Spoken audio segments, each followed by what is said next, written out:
6 టీవీకి స్వాగతం. నేను సహన. వెదర్ రిపోర్ట్ లో భాగంగా రెండు తెలుగు రాష్ట్రాలలో వాతావరణ ఉష్ణోగ్రతలు ఎలా ఉన్నాయో తెలుసుకుందాం. ముందుగా తెలంగాణ రాష్ట్రంలో వాతావరణ ఉష్ణోగ్రతలు ఎలా ఉన్నాయో చూసేద్దాం. Let's start. ఆదిలాబాద్ జిల్లాలో చూసుకున్నట్లయితే 29.8 డిగ్రీలు నమోదైంది. తర్వాత నిజామాబాద్ జిల్లాలో వాతావరణ ఉష్ణోగ్రతలు 29 డిగ్రీలు నమోదయ్యాయి. ఇక మెదక్ జిల్లాలో చూసుకున్నట్లయితే 28.2 డిగ్రీలు నమోదైంది.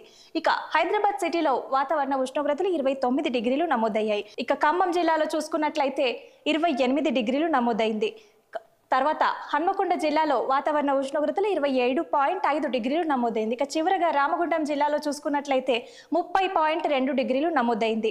తెలంగాణ రాష్ట్రంలో వాతావరణ ఉష్ణోగ్రతలు కనిష్టంగా చూసుకున్నట్లయితే హన్మకొండ జిల్లాలో 27.5 డిగ్రీలు నమోదైంది. ఇక గరిష్టంగా చూసుకున్నట్లయితే రామగుండం జిల్లాలో 30.2 డిగ్రీలు నమోదైంది. ఇక తెలంగాణ రాష్ట్రంలో వర్షాలు ఎక్కడెక్కడ కురిసే అవకాశాలు ఉన్నాయో తెలుసుకుందాం.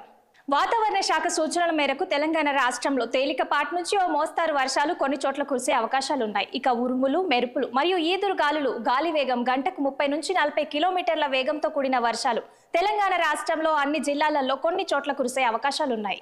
ఇక ఆంధ్రప్రదేశ్ రాష్ట్రంలో వాతావరణ ఉష్ణోగ్రతలు ఎలా ఉన్నాయో తెలుసుకుందాము. ముందుగా విశాఖపట్నం జిల్లాలో చూసుకున్నట్లయితే 35 డిగ్రీలు నమోదైంది. తర్వాత విజయవాడ జిల్లాలో వాతావరణ ఉష్ణోగ్రతలు 34 డిగ్రీలు నమోదయ్యాయి. ఇక అనంతపురం జిల్లాలో చూసుకున్నట్లయితే 26.6 డిగ్రీలు నమోదైంది. ఇక తిరుపతి జిల్లాలో వాతావరణ ఉష్ణోగ్రతలు 32 డిగ్రీలు నమోదయ్యాయి. ఇక మచిలీపట్నం జిల్లాలో చూసుకున్నట్లయితే 31.4 డిగ్రీలు నమోదయ్యాయి.